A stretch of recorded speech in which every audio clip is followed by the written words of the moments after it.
16 और 17 अप्रैल को संसद में महत्वपूर्ण विधेयकों का विरोध कर कांग्रेस, समाजवादी पार्टी, टीएमसी और डीएमके ने देश की आधी आबादी के साथ विश्वासघात किया है और अपने महिला विरोधी मानसिकता को पूरी तरह उजागर कर दिया है। प्रधानमंत्री श्री नरेंद्र मोदी जी ने स्पष्ट कहा कि नीति निर्माण में महिलाओं को भागीदारी देना कोई उपकार नहीं, बल्कि उनका स्वाभाविक अधिकार है।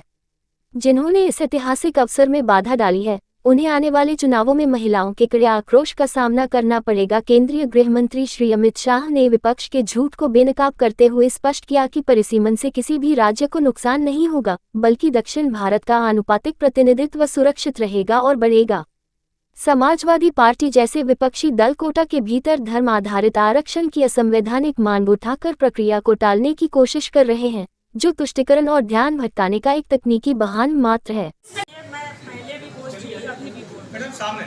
जिस तरीके से देश के प्रधानमंत्री श्री नरेंद्र मोदी जी ने देश की मातृशक्ति को शुरू से ही उनको समृद्ध करने के लिए, उनको सशक्त करने के लिए लगातार काम किए, चाहे योजनाओं के माध्यम से देख लीजिए, चाहे तकनीकी कमाई से जोड़ दीदी के माध्यम से देख लीजिए, चाहे बीसी सखी के रूप में देख लीजिए, लगातार उन्होंने देश की मातृशक्ति के लिए काम किया। और निश्चित रूप से उन्होंने कहा कि हमारी देश की मातृशक्ति को भी राज्य की विधानसभा और लोकसभा में जहां पर नीति का निर्माण होता है, वहां पर महिलाओं की भागीदारी होनी चाहिए। और इसीलिए वो नारी शक्ति संशोधन विधेयक लेके आए। निश्चित तौर से विपक्ष मिलके उस बिल को गिरा दिया। तो देश की मातृशक्ति इससे नाराज भी है और उनको दुख भी है कि मेरे लिए जब महिलाओं के लिए जब बारी आती है, तो इसी तरीके से कोई ना कोई इस तरीके से करके बिल को पारित नहीं होने देते। तो निश्चित तौर से देश की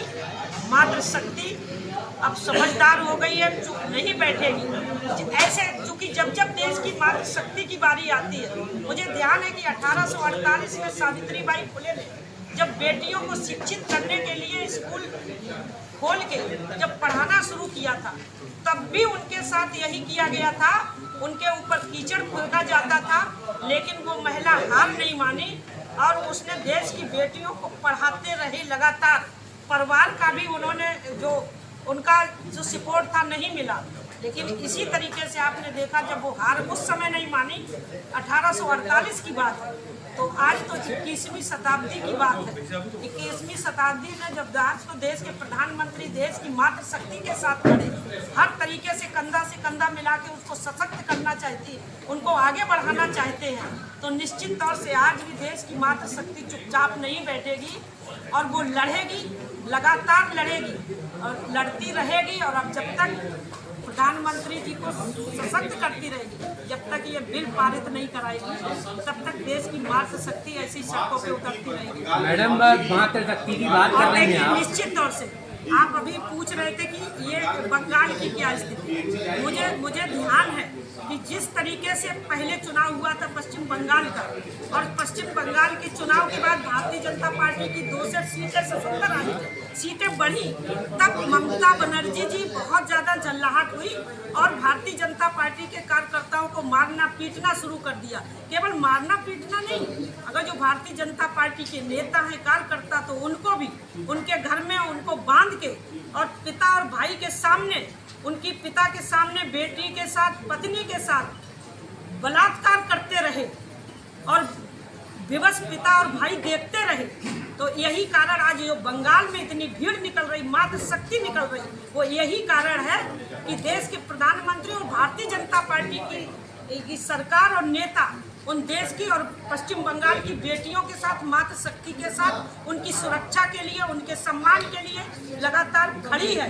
और निश्चित तौर से बंगाल की मातृशक्ति भारतीय जनता पार्टी को वोट देकर ममता बनर्जी जी को सबक सिखाएगी। इस चुनाव में आप देखना, और भारी बहुमत से बंगाल में भी सरकार आएगी भारतीय जनता पार्टी। मैडम आप आगे बढ़ता है तो हम लोग तैयार है ना, मुकदमा झेलने के लिए भी और लिखवाने के लिए भी।